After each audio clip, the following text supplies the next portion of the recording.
तो वैसे ही 1 ईयर में कितने डेज होते हैं आपके पास? 365 डेज। ठीक है, अगर 1 ईयर में 365 डेज होते हैं तो वैसे ही कितने वीक्स होंगे? अगर एक वीक 7 दिनों का है तो 365 को आप डिवाइड कर लो 7 से, कितना आ जाएगा आपके पास? लगभग आ जाएगा आपके पास 7 5 से 35।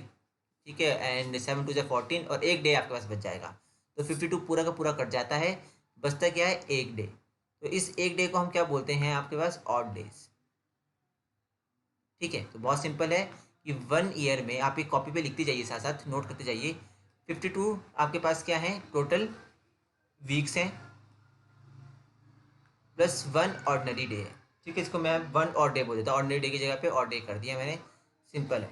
ठीक है जी, ये चीज़ समझ आ गई।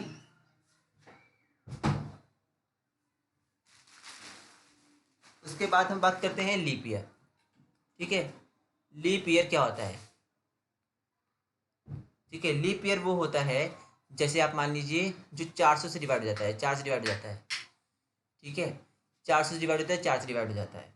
ठीक है, तो लीप ईयर में जिसमें क्या होंगे आपके पास? देखो, ऑर्डिनरी ईयर में कितने होते हैं? 365 डेज होते हैं। तो लीप ईयर में कितने डेज होते हैं? 2 डेज एक्स्ट्रा आ जाते हैं, मतलब 366 डेज आ जाते हैं। ठीक है, मतलब जहाँ हम 28 फरवरी को हम बोलते हैं कि हमारे फरवरी में 28 दिन होते हैं, वैसे ही एक दिन और ऐड हो जाता है और वो हो जाता है 29 फरवरी।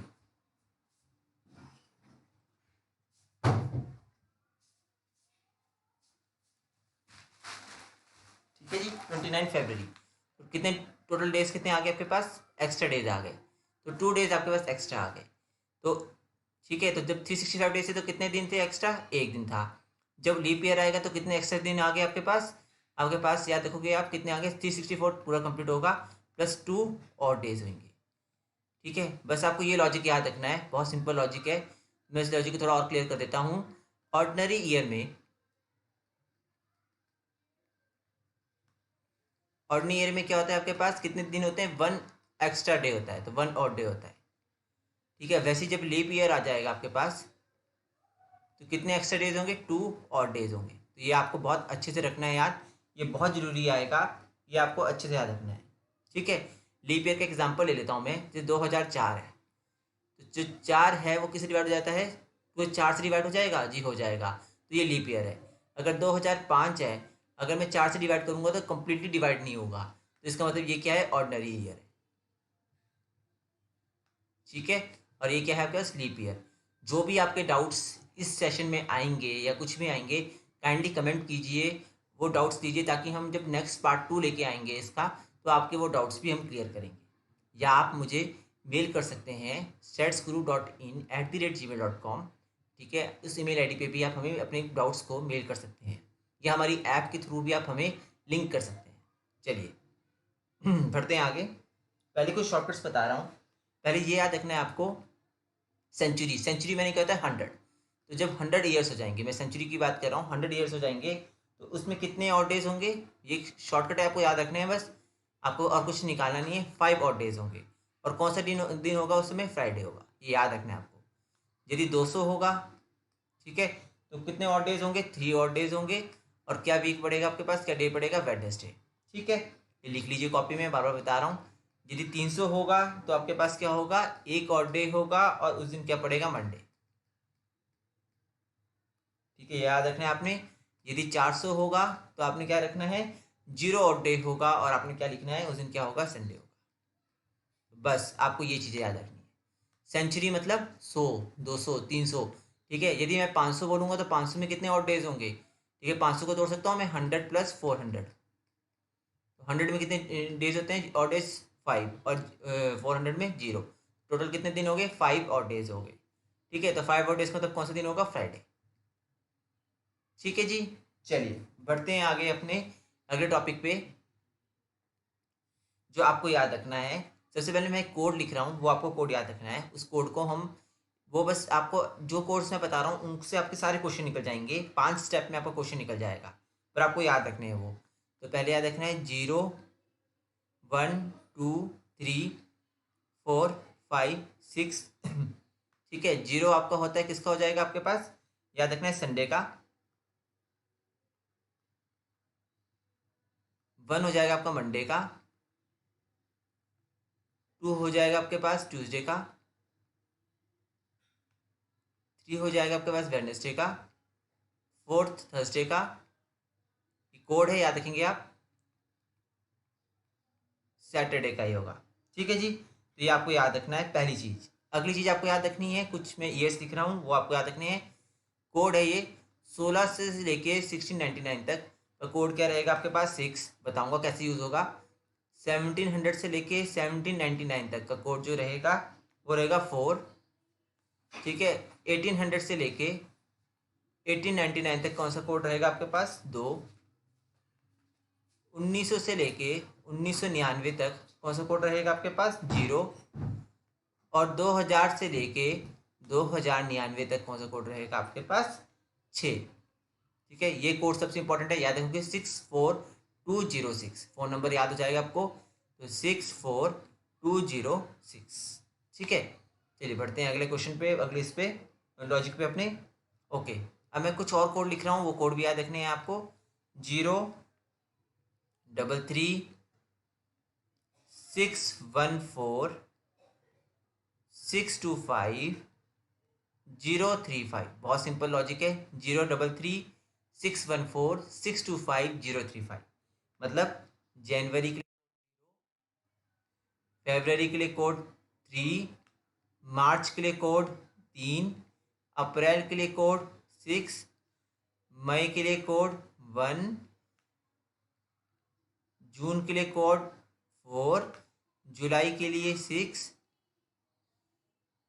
अगस्त के लिए 2। ठीक है, सितंबर के लिए हो गया आपके पास 5, नवंबर के लिए हो गया आपके पास 3, सॉरी नवंबर नहीं अक्टूबर आएगा, सॉरी अक्टूबर के लिए 0, नवंबर के लिए 3 और दिसंबर के लिए 5। बस इन कोड को याद रख लो, आपके सारा क्वेश्चन निकल जाएगा। एक क्वेश्चन उठाते हैं, बहुत अच्छे समझ आएगा। पहला हम क्वेश्चन उठा लेते हैं, मान लीजिए किसी डेट ऑफ बर्थ उठा लेते हैं। हमने उठा ली है, समझिए 28 मार्च 2003। ठीक है, 28 मार्च 2003 को क्या डेट आपकी पड़ेगी। सबसे पहले देखिए लीप ईयर तो है नहीं है, 3 है जो लास्ट में, तो मतलब 4 से डिवाइड नहीं होता पूरा का पूरा। तो देखो पहला बहुत सिंपल स्टेप है, पहला स्टेप क्या है आपके पास, बहुत सिंपल से हम करेंगे। सबसे पहले आप आगे की डेट लिख लो 28। ठीक है, सेकंड चीज़ लिखो मार्च। मार्च में कौन सी, मार्च का जो डे होता है वो कौन सा होगा आपका मार्च में, मार्च का जो कोड होगा वो होगा 3, 03 लिख दिया मैंने। ठीक है, प्लस करने में आसानी होगी थोड़ी सी। और उसके बाद आएगा आपके पास 2000, 2003 है तो 2000 का कोड क्या होगा आपके पास, 2000 का कोड हमारे पास क्या होता है 6, तो ये मैंने 06 लिख दिया। ठीक है, फोर्थ स्टेप बहुत बहुत इंपॉर्टेंट स्टेप है, जो आपका ये आखिरी का जो महीना दिख रहा है आपको 03, ये लिखेंगे आप, पजल नहीं होना है। ये मार्च के लिए मैं यहाँ लिख लेता हूँ, ये मार्च का है कोड। ठीक है, ये आपके पास 2000 का कोड है, 2000 से लेके 2099 का कोड है। ये आपके पास है लास्ट डिजिट्स। ठीक है, ये आ गया आपके पास डेट। और last one is most important, 03 को आप किसे डिवाइड करोगे, 4 से डिवाइड करोगे। जब आप 4 से डिवाइड करोगे तो 0 ही आएगा, यहाँ कुछ नहीं आएगा, तो जो आपका जो कटेगा आपका जो, उसका आप 0 लिख देंगे आप।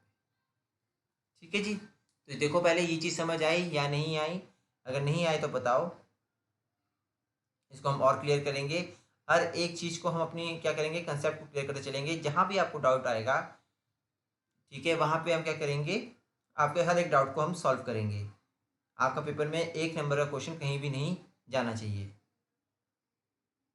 ठीक है जी, चलो आप सॉल्व करते हैं। चल प्लस करते हैं इसको, 28 + 3 कितने होगा 31, 37, 40। ठीक है, 40 को हम किससे डिवाइड करेंगे 7 से, तो 7 5 ज़ा 35। रिमाइंडर कितना बचा 5, जो रिमाइंडर बचेगा वो डे ऑफ द वीक होगा, और 5 किसका होता है आपके पास फ्राइडे का। तो हमारा आंसर कितना आ जाएगा, इसका आंसर फ्राइडे। बहुत सिंपल कंसेप्ट था, बहुत ही सिंपल क्वेश्चन था। एक क्वेश्चन और पकड़ते हैं ऐसे वाला, सेकंड एग्जांपल पकड़ते हैं। ठीक है, मान लेते हैं हम इंडिपेंडेंस डे ले लेते हैं, 26 जनवरी 1947 को क्या डे पड़ा होगा। तो पहला स्टेप क्या है इसमें हमारे पास, मैं फर्स्ट स्टेप लिख रहा हूँ। फर्स्ट स्टेप क्या होता है 26 कंप्लीट लिखो, सेकंड स्टेप जनवरी का लिखो। अब जनवरी का हमारे पास क्या होता है, कोड होता है 0। ठीक है, मैं यहाँ पे आपको दिखा देता हूँ कोड क्या होता है जनवरी का। देखो 0 होता है, 0 0 डबल लिख दिया मैंने। फिर लिख दो 1900 का। 1900 का जो कोड होता है आपके पास वो भी 0 होता है। फोर्थ स्टेप 47 को पूरा ऐसे लिख देंगे, और फिफ्थ स्टेप 47 को हम 4 से डिवाइड करेंगे। ठीक है, तो 4 बन जाए 4।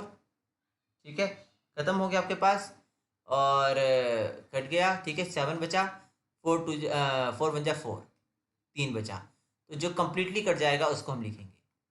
बस इनको प्लस कर लो, 6 और एक 7, 7 7 14, एक आ गया, 2 और एक 3, 3 और एक 4, 4 4 8। ठीक है, 84 से हम 7 को डिवाइड करेंगे, तो 7 12 84 होते हैं। तो कंप्लीटली कुछ भी रिमाइंडर नहीं बचा, तो मतलब रिमाइंडर का बचा 0, और 0 किसका होता है आपके पास, संडे का। ठीक है, तो उस दिन क्या था आपके पास, संडे था। ठीक है जी, आई थिंक सो आपको कंसेप्ट अच्छे से क्लियर समझ आ रहा होगा। ठीक है, अगर ये कंसेप्ट समझ नहीं आ रहा है तो आप प्लीज़ पूछिए। ठीक है, आपको कोई भी अगर आपको लग रहा हो डाउट है तो आप प्लीज़ पूछ सकते हैं, आपका हर एक कंसेप्ट हम क्लियर करेंगे। ठीक है, आप हमें मेल कर सकते हैं, आप हमें कोई भी डाउट आ रहा है तो आप हमसे पूछ सकते हैं। तो चलिए बढ़ते हैं अगले क्वेश्चन की तरफ। चलिए जी, क्वेश्चन है, if it was Sunday on January 1, 2006, तो बताओ अगर संडे January 1 2006 को संडे था, तो बताओ January 1 2010 को कौन सा डे होगा।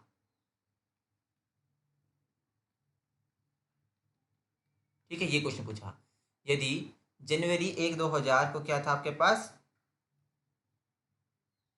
2006 को क्या था, संडे था, तो 2010 में क्या होगा। तो आइए देखते हैं पहले और डेज कितने होंगे। देखो जनवरी, ये भी जनवरी से पूछा हुआ है, ये भी जनवरी में पूछा हुआ है, मतलब मंथ सेम है, हमें सिर्फ ये देखना है ईयर्स का। 2006 में क्या था आपके पास, संडे। ठीक है, फिर आ जाओ आप नेक्स्ट 2007। अब देखो इसमें कितने और डेज थे आपके पास, एक, लीप ईयर नहीं है तो एक ही और डे होगा। 7 4 से डिवाइड नहीं हो सकता, तो इसमें भी एक डे होगा, तो संडे के आगे क्या बढ़ जाएगा, मंडे। हाँ, ये हमेशा याद रखना है कि अगर एक साल में 2006 में मान लो संडे था, तो 2007 में क्या होगा, एक डे एक्स्ट्रा ऐड हो जाएगा, तो मंडे हो जाएगा। अब 2008 में क्या होगा, देखो 8 4 से डिवाइड हो जाता है, तो इसमें कितने दिन आगे, 2 एक्स्ट्रा आगे, तो मंडे के बाद क्या आएगा, ट्यूसडे और वेंसडे। ठीक है जी, 2009 में क्या होगा आपके पास, ये नहीं डिवाइड होता है, एक होगा तो थर्सडे होगा। ठीक है, तो 2010 में क्या होगा आपके पास, ठीक है, फ्राइडे। तो सिंपल है, अगर आपको और डेज याद हैं तो आप आराम से इस क्वेश्चन को भी सॉल्व कर सकते हो। तब आपको वो निकालने की जरूरत नहीं है, क्यों, क्योंकि इसमें पर्टिकुलर हमें ये नहीं पता कि सच में ही 2006 को संडे पड़ता है या नहीं पड़ता है। ठीक है, तो इसलिए हमने इसमें और डेज वाला कंसेप्ट यूज़ किया। चलिए बढ़ते हैं अगला। अगला क्वेश्चन है हमारे पास, 28 मई 2006 को कौन सा डे पड़ेगा। तो वही कंसेप्ट है, पहले 28 लिख लेंगे। ठीक है, फिर अब आपके पास आता है मई। मई का जो कोड होता है वो होता है 01। ठीक है, 2000 का जो कोड होता है वो होता है 06। फिर लास्ट की डिजिट्स लिखेंगे 06, और लास्ट में लिखेंगे हम 6 को डिवाइड करेंगे 4 से। 4 बन जाए 4, 2 बचा आपके पास, तो जो कम्प्लीटली डिवाइड हो जाएगा उसको लिखेंगे। तो मैंने फिर लिख दिया है यहाँ पर, ये डेट लिखते हैं हम, ये मंथ लिखते हैं, मंथ क्या कोड है। ठीक है, ये लिखते हैं हम आपके पास 2000 से लेके 2099 तक का कोड लिखा हमने। ये हमने लास्ट 2 डिजिट्स, और ये हमने लिखा है आपके पास जो 4 से हमने डिवाइड किया, डिवाइड बाई 4। ठीक है, तो आओ प्लस करते हैं, 8 9 9 और 10, 10 और 16, और 16 और 2 22, 42 आ गया। ठीक है जी, तो 42 को हम डिवाइड करते हैं 7 से, 7 6 42, कुछ भी रिमाइंडर नहीं आया। जब रिमाइंडर कुछ नहीं आया तो उसका तो कितने दिन बचे, 0, और 0 किसका कोड होता है, संडे का। तो ये आपका कंसेप्ट एक और मैंने क्लियर कर दिया। तो चलिए अगले क्वेश्चन की तरफ बढ़ते हैं। फिफ्थ क्वेश्चन की तरफ बढ़ते हैं अपना अगला। यदि टुडे इज मंडे,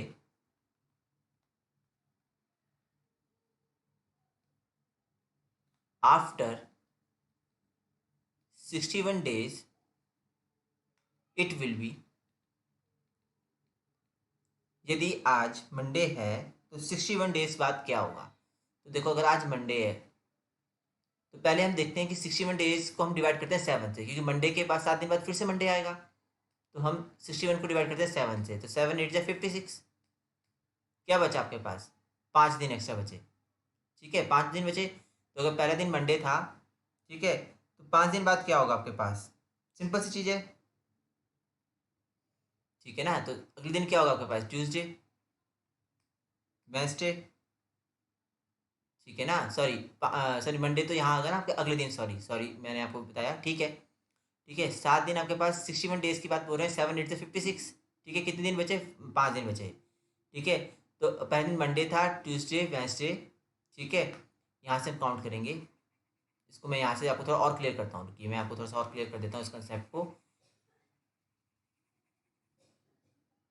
ठीक है, मतलब 56 डे क्या होगा? 56 डे मंडे होगा। ठीक है, तो उसके बाद 57th डे क्या होगा आपके पास? ट्यूसडे। 58 दिन क्या होगा? Wednesday. 59 Thursday. 60 Friday. And 61 day Saturday. इस कंसेप्ट को आप इस तरीके से भी कर सकते हो, अगर आपको डिवाइड वो आता है, ठीक है, तो ये आपको याद रहेगा। या फिर एक और कंसेप्ट मैं आपको बता देता हूँ। अगर 61 डेज की बात पूछ रहे हैं ये, तो हमें पता है 7 8 जा 56 और 7 9 जा 63। तो 7 9 जा 63, 63 का मतलब क्या? मंडे होगा उस दिन, क्योंकि कंप्लीटली डिविजिबल हो रहा है। तो मंडे से पीछे वाला दिन क्या होगा आपके पास? संडे। और उससे पीछे वाला दिन क्या होगा आपके पास? सैटरडे। तो तब भी आंसर आपका निकल सकता है। ठीक है, कंसेप्ट कोई भी लगाओ, लेकिन आपका बेस स्ट्रांग होना चाहिए। तो चलिए बढ़ते हैं अपने अगले क्वेश्चन पे। चल, इस अगला क्वेश्चन है आपके पास। यदि 6 मार्च 2004 को, सॉरी 2005 को मंडे था, तो 6 मार्च 2004 को क्या होगा? ठीक है, बहुत इंटरेस्टिंग क्वेश्चन है, बहुत अच्छा क्वेश्चन है। तो मैंने आपको बताया था, अगर मान लीजिए 2003 में क्या है, मान लो 1 जनवरी 2003 में मंडे है, तो 1 जनवरी 2004 को क्या होगा आपके पास? ट्यूसडे। ठीक है, ये लीप ईयर हम बाद में गिनते हैं, क्योंकि लीप ईयर आता है फ्राइडे को। सॉरी फ्राइडे नहीं, सॉरी आपका फरवरी में आता है। तो लीप ईयर तो जनवरी की बात की, तो वो खत्म हो गया। अब वैसे देखो यहाँ पे क्या है आपके पास, 6 मार्च 2005 में क्या था? मंडे। तो 6 मार्च 2004 में क्या होगा?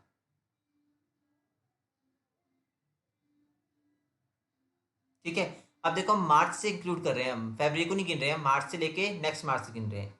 तो इसमें क्या होगा? कोई और डे नहीं आएगा, तो उस दिन क्या होगा आपके पास? संडे।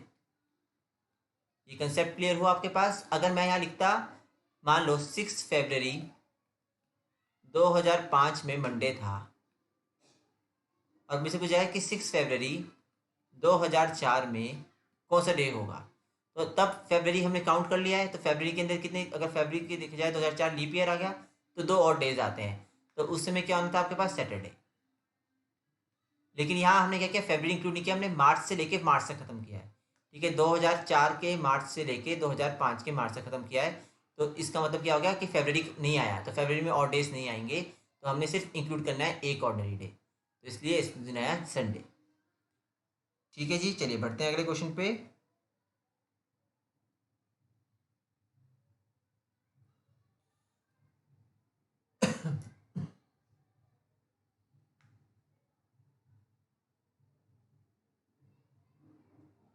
कैलेंडर फॉर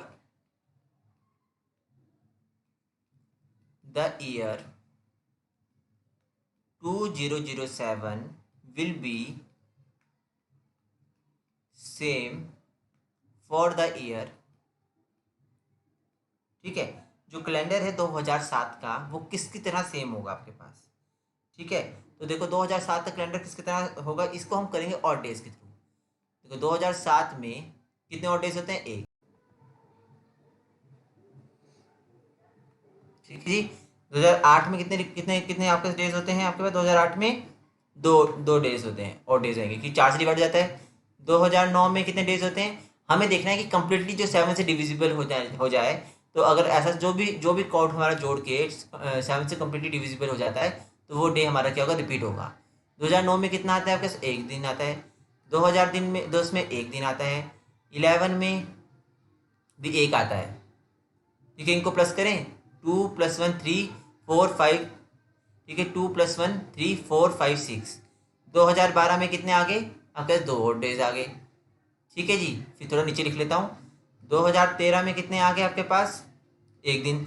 इनको प्लस करते हैं, 7 से कंप्लीट डिवाइड हो रहे हैं। 1 + 2 3 4 5 6 7 8 9 नहीं हो रहे हैं।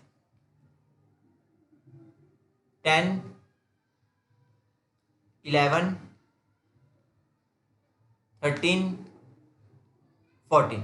जैसे हमने इनको प्लस किया, 7 से डिवाइड किया 14 को, 2 से पूरा कंप्लीट डिविजन हो गया। ठीक है, मतलब जीरो रिमाइंडर नहीं है।